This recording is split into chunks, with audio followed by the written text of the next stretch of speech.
Hello everyone, welcome to my YouTube channel UPSC with Rashmi. UPPCS 2024 prelims exam जो कि 26 और 27 अक्टूबर को होने जा रहा है, उसके लिए मॉडर्न हिस्ट्री का आज हमारा प्रैक्टिस सेट नंबर 8 है। 7 प्रैक्टिस सेट हम ऑलरेडी कंप्लीट कर चुके हैं। अगर आपने वो नहीं देखे हैं तो आप उन्हें देख सकते हैं। आपका जो भी डाउट हो, जो भी क्वेश्चन हो, आप उसे कमेंट बॉक्स में लिख सकते हैं, आपको उसका आंसर मिल जाएगा। साथ ही इंडियन पॉलिटी का भी हमारा प्रैक्टिस सेट चल रहा है। अगर आपने वो नहीं देखा है तो आप उसे भी देख सकते हैं। वीडियो को लाइक एंड शेयर जरूर कीजिए। शुरू करते हैं आज का वीडियो। हमारा फर्स्ट क्वेश्चन है, निम्नलिखित नेताओं में से कौन एक स्वदेशी के समर्थक थे? यानी कि इनमें से ऐसा कौन सा नेता था जो स्वदेशी का समर्थक था? ऑप्शन है A Aurobindo Ghosh, option B Firoz Shah Mehta, option C Dadabhai Naoroji और ऑप्शन डी सुभाष चंद्र बोस। इसका सही आंसर होगा ऑप्शन नंबर सी, Dadabhai Naoroji.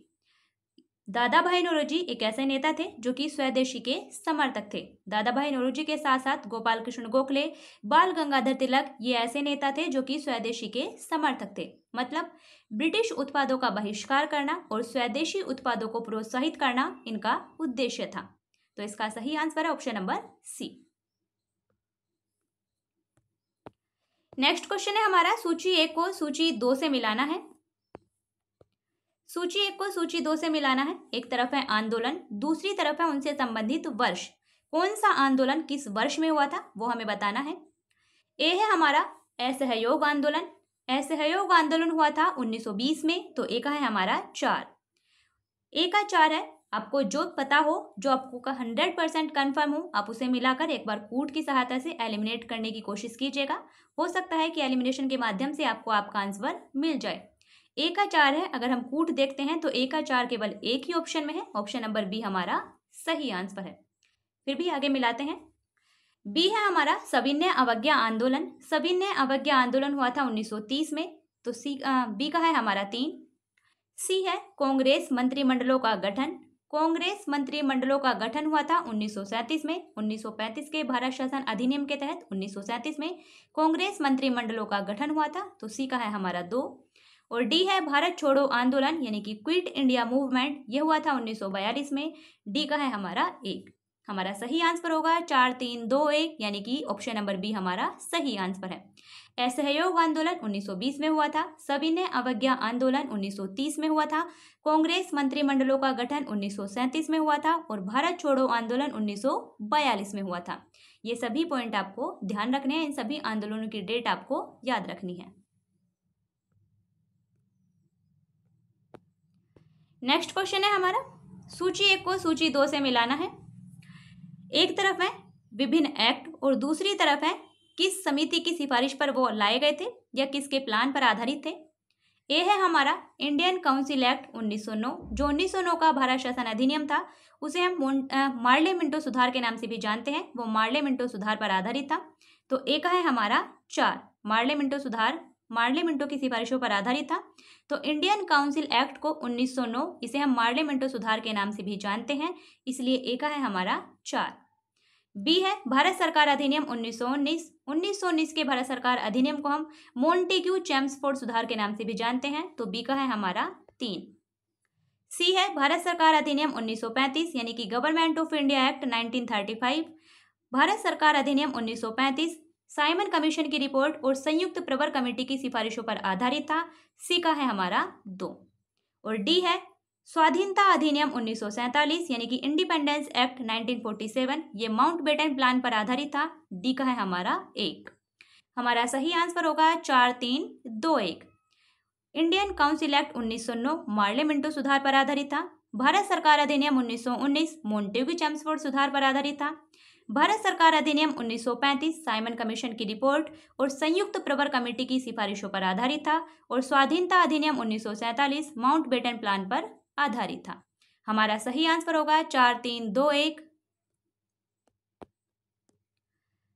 Option number B हमारा बिल्कुल सही आंसर है, 4 3 2 1। आपको ये सभी ध्यान रखने हैं और आपके कितने क्वेश्चन सही हुए हैं उसे आप कमेंट में जरूर बताइएगा। साथ ही आप मेंबरशिप भी ले सकते हैं। आपको मेंबरशिप का उसमें ऑप्शन मिलेगा, आप उसे भी ले सकते हैं। इससे आपके कमेंट पर एक अलग सा स्टिकर आएगा, आप मेंबरशिप भी ले सकते हैं। नेक्स्ट क्वेश्चन है हमारा, निम्नलिखित में से किस एक ने भारतीय राष्ट्रीय कांग्रेस के उस अधिवेशन की अध्यक्षता की थी जिसमें पूर्ण स्वराज का प्रस्ताव पारित हुआ था? ऑप्शन है A Dadabhai Naoroji, option B Jawaharlal Nehru, option C Lala Lajpat Rai और option D Surendranath Banerjee. इसका सही answer option number B Pandit Jawaharlal Nehru. Bharatiya Rashtriya Congress का वो अधिवेशन जिसमें पूर्ण स्वराज का प्रस्ताव पारित हुआ था और कांग्रेस का लक्ष्य पूर्ण स्वराज घोषित किया गया था, उसकी अध्यक्षता की गई थी पंडित जवाहरलाल नेहरू के द्वारा। और वो अधिवेशन हुआ था 1929 में, कांग्रेस का लाहौर अधिवेशन। ध्यान रखिएगा वो था कांग्रेस का लाहौर अधिवेशन। 1929 का कांग्रेस का लाहौर अधिवेशन रावी नदी के तट पर हुआ था। पंडित जवाहरलाल नेहरू के द्वारा अध्यक्षता की गई थी और पूर्ण स्वराज को कांग्रेस का लक्ष्य घोषित किया गया था। हम बिना टाइम वेस्ट किए अपने क्वेश्चन डिस्कस कर रहे हैं, इसलिए आपका जो भी क्वेश्चन हो, जो भी डाउट हो, आप अपना कमेंट बॉक्स में लिख सकते हैं। वीडियो का फीडबैक भी दे सकते हैं। नेक्स्ट क्वेश्चन है, भारतीय स्वाधीनता संघर्ष से संबंधित नीचे 4 घटनाएं वर्णित हैं। घटनाओं के नीचे दिए गए कूट का उपयोग करते हुए उनके सही कालक्रम का चयन कीजिए, यानी इन घटनाओं को उनके सही कालक्रम के अनुसार लगाना है। नंबर 1 है द्वितीय गोलमेज सम्मेलन। द्वितीय गोलमेज सम्मेलन होता है दिसंबर 1931 में। वैसे 7 सितंबर से 1 दिसंबर 1931 तक चला था, लेकिन आप इतना ध्यान रखिए कि दिसंबर 1931 में द्वितीय गोलमेज सम्मेलन हुआ था। नंबर 2 है भारतीय राष्ट्रीय कांग्रेस का कराची अधिवेशन। भारतीय राष्ट्रीय कांग्रेस का कराची अधिवेशन हुआ था 26 से 29 मार्च, यानी कि मार्च 1931 में। नंबर 3 है भगत सिंह की फांसी। भगत सिंह, सुखदेव, राजगुरु को फांसी दी गई थी 23 मार्च 1931 को। 23 मार्च 1931 को, इसे लिख लीजिएगा, 29 मार्च 1931। भगत सिंह, सुखदेव और राजगुरु को फांसी दी गई थी 23 मार्च 1931 को। और नंबर 4 है गांधी इरविन समझौता हुआ था 5 मार्च 1931 को, यानी सारी घटनाएं 1931 की ही हैं। तो सबसे पहले घटना होती है गांधी इरविन समझौता 5 मार्च 1931, यानी सबसे पहले 4, और 4 एक ही ऑप्शन में है। ऑप्शन नंबर सी हमारा सही आंसर होगा। फिर भी देखते हैं, सबसे पहले घटना होती है 5 मार्च 1931 गांधी इरविन समझौता, जिसे हम दिल्ली पैक्ट के नाम से भी जानते हैं। उसके बाद होता है भगत सिंह को फांसी दी जाती है। भगत सिंह, सुखदेव, राजगुरु को फांसी दी जाती है 23 मार्च 1931 को, यानी 4 के बाद 3। उसके बाद भारतीय राष्ट्रीय कांग्रेस का कराची अधिवेशन होता है 26 से 29 मार्च 1931 को, यानी फिर आता है 2। और उसके बाद द्वितीय गोलमेज सम्मेलन होता है 7 सितंबर से 1 दिसंबर 1931 तक, यानी 1। हमारा सही आंसर होगा 4, 3, 2, 1। इन सभी घटनाओं की डेट आपको ध्यान रखनी है। इस प्रकार से आपसे क्वेश्चन पूछा जा सकता है, या फिर आपसे ऐसे भी पूछा जा सकता है कि सूची 1 को सूची 2 से मिलाइए। एक तरफ घटनाएं और दूसरी तरफ उनसे संबंधित वर्ष या उनसे संबंधित उनकी डेट दी जा सकती है। तो आपको इन सभी घटनाओं की डेट याद रखनी है। हिस्ट्री है, कुछ या आपको रटना भी पड़ सकता है। एग्जाम में आपको क्लियर करना है तो कुछ चीज़ें आपको समझने के साथ साथ रटनी भी पड़ेंगी। इसीलिए आपको अगर समझना है समझ के याद कीजिए, रटना है रट के याद कीजिए, लेकिन याद कर लीजिएगा।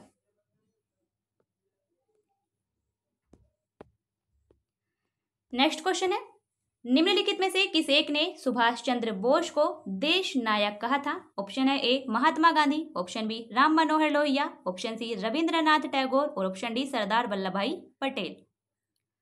इसका सही आंसर होगा option number C Rabindranath Tagore. Subhash Chandra Bose को देश नायक कहा था रविंद्रनाथ टैगोर ने। तो ये ध्यान रखिएगा कि रविंद्रनाथ टैगोर ने सुभाष चंद्र बोस को देश नायक कहा था, और सुभाष चंद्र बोस ने भारतीय राष्ट्रीय कांग्रेस के 1938 के हरिपुरा अधिवेशन की अध्यक्षता की थी। ये पॉइंट भी आप ध्यान रखिएगा।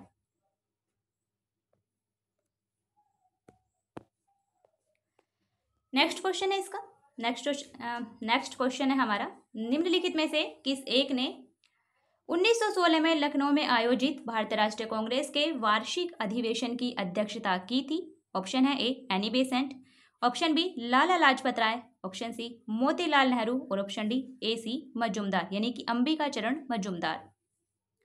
इसका सही आंसर होगा option number D AC Majumdar, यानी कि अंबिका चरण मजूमदार ने 1916 के भारतीय राष्ट्रीय कांग्रेस के लखनऊ अधिवेशन की अध्यक्षता की थी। और ये वही लखनऊ अधिवेशन है जिसमें जब 1907 में कांग्रेस दो दलों में बट गई थी, गरम दल और नरम दल। गरम दल और नरम दल का पुनः विलय हो गया था 1916 के इसी भारतीय राष्ट्रीय कांग्रेस के लखनऊ अधिवेशन में। तो इसे भी आप ध्यान रखिएगा।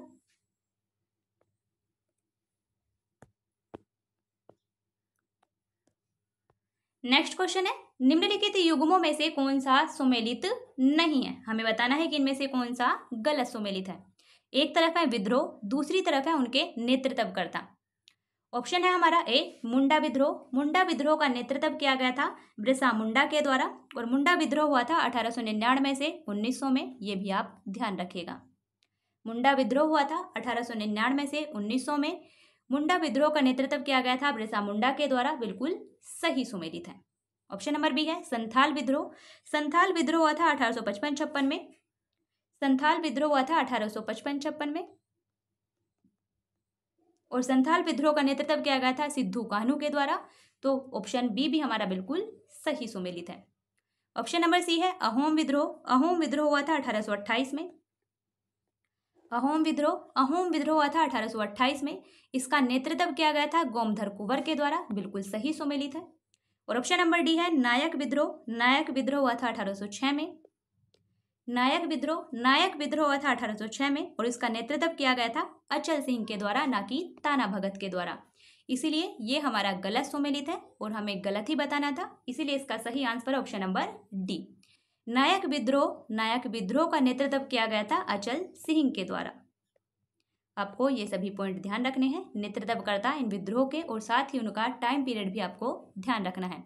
मुंडा विद्रोह 1899 से 1900 में बिरसा मुंडा के नेतृत्व में हुआ था।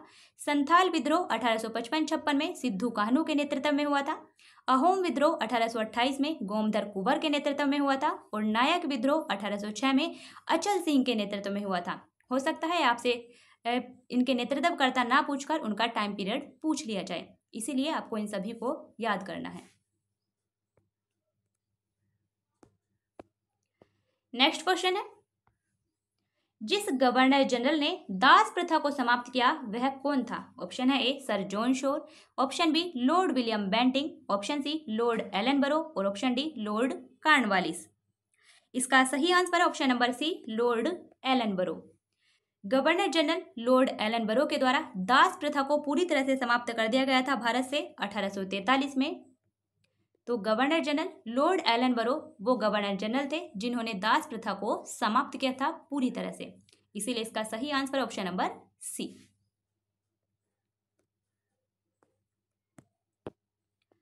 नेक्स्ट क्वेश्चन है, मद्रास के रैयतवाड़ी बंदोबस्त से कौन संबंधित रहा था। ऑप्शन है A Malcolm. Option B Metcalfe. Option C Munro. Option D Elphinstone.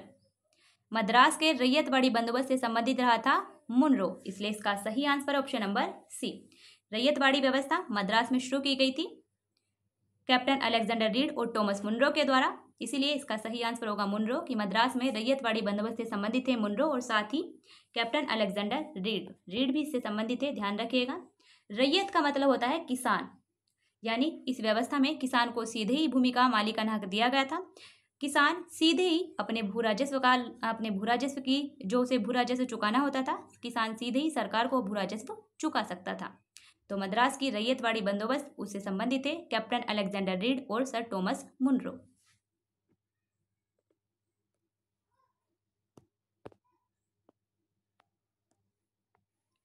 Next question है, वह कौन सा क्षेत्र था जहां बाबा रामचंद्र ने किसानों को संगठित किया था। ऑप्शन है A Awadh. Option B Bihar. Option C Bengal. Option D Andhra. इसका सही आंसर होगा option number A Awadh. Baba Ramchandra Maharashtra के ब्राह्मण परिवार से संबंधित थे और बाबा रामचंद्र ने अवध के किसानों को संगठित किया था। इसलिए इसका सही आंसर होगा ऑप्शन नंबर ए।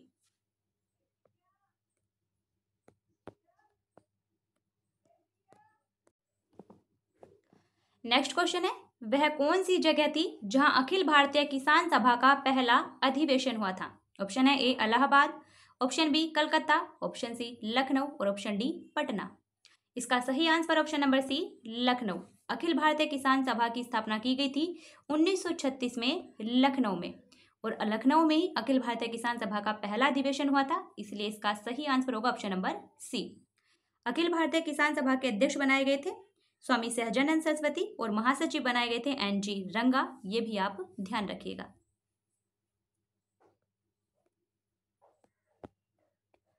नेक्स्ट क्वेश्चन है, भारत में पहली बार लोक सेवा आयोग की स्थापना जिस अधिनियम से हुई वह कौन सा था?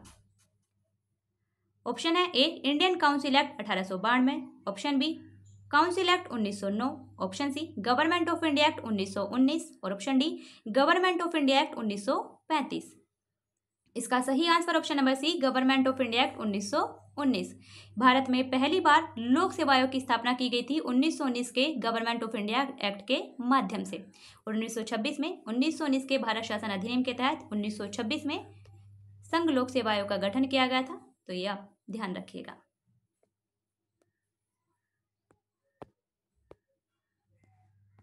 कम टाइम में आपको ज़्यादा क्वेश्चन लगाने हैं, इसलिए आप इसकी जो भी एक्सप्लेनेशन होगी, जो भी ज़रूरत होगी वो हम बताते चलेंगे। जहाँ एक्सप्लेनेशन की आवश्यकता नहीं है वहाँ फालतू में टाइम वेस्ट नहीं करना है। नेक्स्ट क्वेश्चन है हमारा, वह कौन थे जिन्होंने इंडिपेंडेंट लीग की स्थापना की थी? ऑप्शन है ए Motilal Nehru, option B Mahatma Gandhi, option C रास बिहारी बोस और ऑप्शन डी लाला लाजपत राय। इसका सही आंसर होगा ऑप्शन नंबर सी रास बिहारी बोस। इंडिपेंडेंट लीग की स्थापना की गई थी रास बिहारी बोस के द्वारा बैंकॉक में। इन्होंने बैंकॉक में इंडियन इंडिपेंडेंट लीग की स्थापना की थी और वो की थी 1942 में। ये भी आप ध्यान रखिएगा। 1942 में रास बिहारी बोस के द्वारा बैंकॉक में इंडियन इंडिपेंडेंट लीग की स्थापना की गई थी। साथ ही विश्व युद्ध के दौरान जापान के द्वारा बंदी बनाए गए भारतीय सैनिकों को मिलाकर इन्होंने आजाद हिंद फौज का गठन भी किया था, जिसका नेतृत्व बाद में इन्होंने सुभाष चंद्र बोस को सौंप दिया था।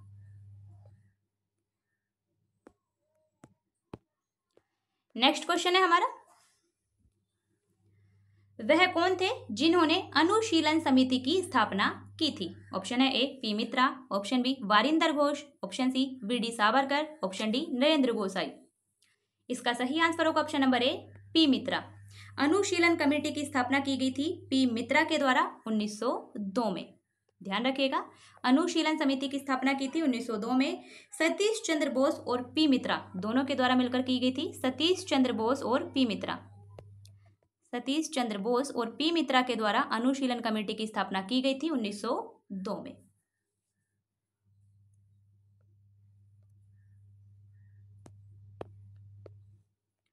नेक्स्ट क्वेश्चन है, वह कौन था जिसने गदर पार्टी को स्थापित किया था? ऑप्शन है A Lala Hardayal, option B Lala Lajpat Rai, option C Bhagat Singh और ऑप्शन डी बरकतुल्ला।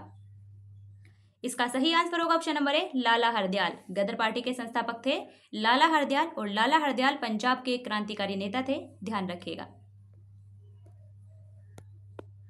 कुछ क्वेश्चन आपको ऐसे ही मिलेंगे जो फैक्चुअल होंगे, उन्हें आपको याद करना ही होगा और वो क्वेश्चन आपको मिलेंगे। ऐसा नहीं है कि आपको क्वेश्चन नहीं मिलेंगे, इतने बड़े बड़े ही क्वेश्चन मिलेंगे, आपको फैक्चुअल क्वेश्चन भी मिलेंगे। और हम गलती फैक्चुअल क्वेश्चन में ही करते हैं क्योंकि हम उन्हें याद नहीं कर पाते हैं, वो हमें याद नहीं रहते हैं। नेक्स्ट क्वेश्चन है, निम्नांकित में वह कौन व्यक्ति था जिसने विदेश में गणतंत्रात्मक सरकार की स्थापना की थी? ऑप्शन है ए Mahendra Pratap, option B Subhash Chandra Bose, option C रास बिहारी बोस और ऑप्शन डी उपयुक्त में से कोई नहीं।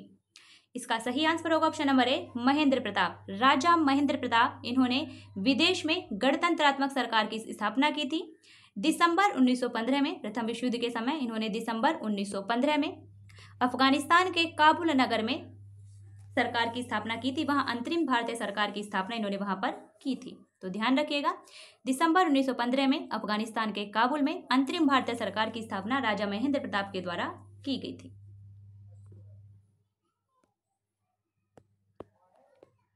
नेक्स्ट क्वेश्चन है, आजाद हिंद फौज के किस सैनिक को 7 वर्ष के कारावास का दंड दिया गया था? ऑप्शन है A Aruna Asaf Ali, option B Shahnawaz, option C Rashid Ali और ऑप्शन डी रास बिहारी बोस। इसका सही answer option number C Rashid Ali. Azad Hind Fauj के सैनिक थे राशिद अली, उन्हें 7 वर्ष के कारावास का दंड दिया गया था। और आजाद हिंद फौज के सिपाहियों और अधिकारियों पर दिल्ली के लाल किले में मुकदमा चलाया गया था, राजद्रोह का मुकदमा, नवंबर 1945 में। ये भी आप ध्यान रखिएगा।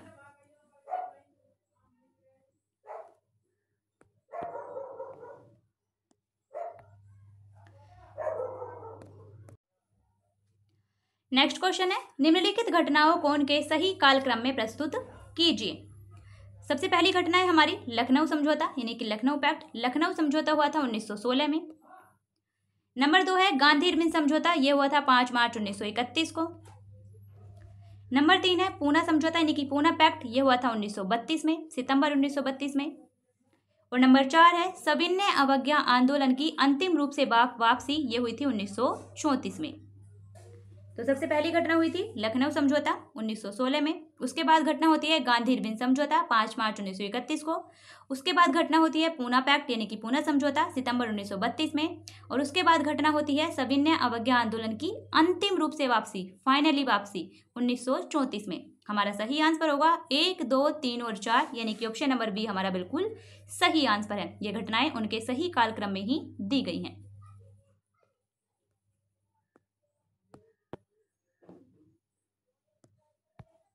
नेक्स्ट क्वेश्चन है, 1857 के स्वाधीनता संघर्ष की वीरांगना महारानी लक्ष्मीबाई की जन्मस्थली है। ऑप्शन है A Agra, option B Jhansi, option C Varanasi और ऑप्शन डी वृंदावन। इसका सही answer option number C Varanasi.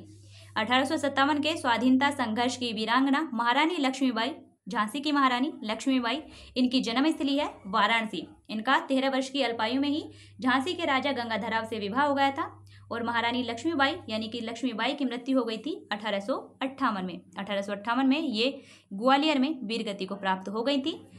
रानी लक्ष्मीबाई की जो समाधि है वो ग्वालियर में ही है, वो आप ध्यान रखिएगा कि रानी लक्ष्मीबाई की समाधि ग्वालियर में है। जन्मस्थली है इनकी वाराणसी, लेकिन इनकी मृत्यु हुई थी ग्वालियर में। नेक्स्ट क्वेश्चन है, वह कौन सी तिथि थी जब मुस्लिम लीग ने पाकिस्तान दिवस मनाया था? ऑप्शन है ए 25 अप्रैल 1920, ऑप्शन बी 5 फरवरी 1922, ऑप्शन सी 14 जुलाई 1942 और ऑप्शन डी 23 मार्च 1943। इसका सही आंसर ऑप्शन नंबर डी 23 मार्च 1943। 23 मार्च 1943 वह तिथि थी जब मुस्लिम लीग के द्वारा पाकिस्तान दिवस मनाया गया था। तो ये था हमारा आज का वीडियो। आज के लिए इतना ही। जितनी आपकी मिनट हुई है उससे ज़्यादा आप क्वेश्चन डिस्कस कर चुके हैं, इसलिए अपना टाइम वेस्ट मत कीजिएगा। अच्छे से पढ़िए, रिवाइज कीजिए। आपका जो भी डाउट हो, जो भी क्वेश्चन हो, आप उसे भी कमेंट बॉक्स में लिख सकते हैं। फिर मिलते हैं नेक्स्ट वीडियो में, तब तक के लिए बेस्ट ऑफ लक।